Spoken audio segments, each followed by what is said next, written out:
এমন কোনো রাজ্যের কথা কি তুমি কখনো শুনেছ যেখানে সবকিছু বেলুন দিয়ে তৈরি, বাড়ি, গাছ, এমনকি পাহাড়ও? কিন্তু সাবধান, সেখানে একটা কঠিন নিয়ম আছে, বেলুন ফাটানো একদম মানা। আজ আমরা যাচ্ছি সেই রহস্যময় বেলুন রাজ্যে, আর দেখব কেমন করে এক ছোট্ট টুনি পাখি হয়ে উঠল সেই রাজ্যের রক্ষক।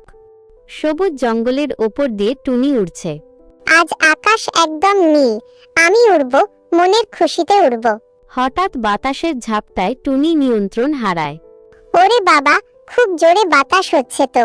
টুনি এক রঙিন কুয়াশার ভেতরে ঢুকে পড়ে। টুনি চোখ খুলে দেখে চারপাশে রঙিন বেলুনের পাহাড়, বেলুনের ফুল, বেলুনের প্রাসাদ। আরে, এ আবার কেমন জায়গা? এটা কি স্বপ্ন? হঠাৎ ৩-৪টা বেলুন মানুষ লাফিয়ে আসে। থামো, তুমি কে? আমি টুনি পাখি, আমি পথ ভুলে চলে এসেছি। তখন বেলুন রাজা প্রবেশ করেন, সোনালী মুকুট, মুকুটটাও বেলুনের। স্বাগতম ছোট্ট অতিথি, এটা আমাদের বেলুন রাজ্য। কিন্তু মনে রেখো, এখানে একটা নিয়ম আছে, কোনো বেলুন ফাটানো যাবে না। বেলুন না ফাটানো? কিন্তু কেন? কারণ আমাদের রাজ্যের প্রাণ আছে প্রতিটি বেলুনে। একটা বেলুন ফাটলে একটা সুখ হারিয়ে যায়। দূরে গোপনে তাকিয়ে আছে এক ধূর্ত শিয়াল। আহা, এত রঙিন বেলুন! আমি যদি এগুলো ফাটিয়ে দিই, সব বেলুন আমার হয়ে যাবে, আর সবাই কাঁদবে, মজা হবে। শিয়াল ধীরে ধীরে রাজ্যে ঢুকে পড়ে। বেলুন রাজ্যে উৎসব চলছে, বেলুন দোলনা, বেলুন নৌকা, বেলুন খাবারের স্টল। ওহো, এখানে তো সবকিছু কত মজার। টুনি বেলুন রাজ্যের শিশুদের সাথে খেলছে। তুমি যত খুশি খেলো, কিন্তু নিয়ম মনে রেখো। শিয়াল ধীরে ধীরে এক বড় লাল বেলুনের কাছে যায়। পকেট থেকে কাঁটা বের করে। একটা পটাশ শব্দ, ছোট্ট বেলুন ফেটে যায়। রাজ্যের সবাই চমকে ওঠে। রাজার রাজসভা শুরু হলো। কে করলো এটা?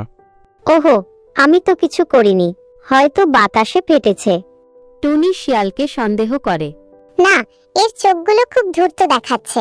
টুনি রাজাকে গিয়ে ফিসফিস করে কিছু বলে। আমাকে একটা সুযোগ দিন, আমি ওর আসল চেহারা সবার সামনে আনব। টুনি শিয়ালকে শুনিয়ে বলল, শোনো, আমি শুনেছি রাজপ্রাসাদের ভেতরে একটা সোনালী বেলুন আছে, যেটা ফাটালে অসংখ্য বেলুন তোমার হবে। শিয়াল লোভে বলল। সত্যি? চলো। টুনি শিয়ালকে নিয়ে যায় এক বিশেষ ঘরে। ঘর ভর্তি আয়না আর বেলুন। শিয়াল কাঁটা দিয়ে বেলুন ফাটাতে গেলে আয়নার প্রতিফলনে ভয় পায়, কাঁটা পিছলে যায় আর নিজেই আটকে যায়।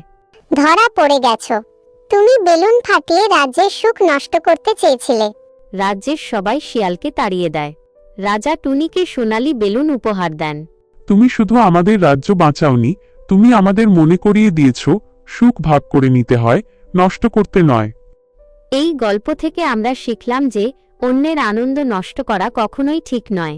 বুদ্ধি আর সাহস দিয়ে যে কোনো বিপদ জয় করা যায়, ঠিক যেমন টুনি করেছিল।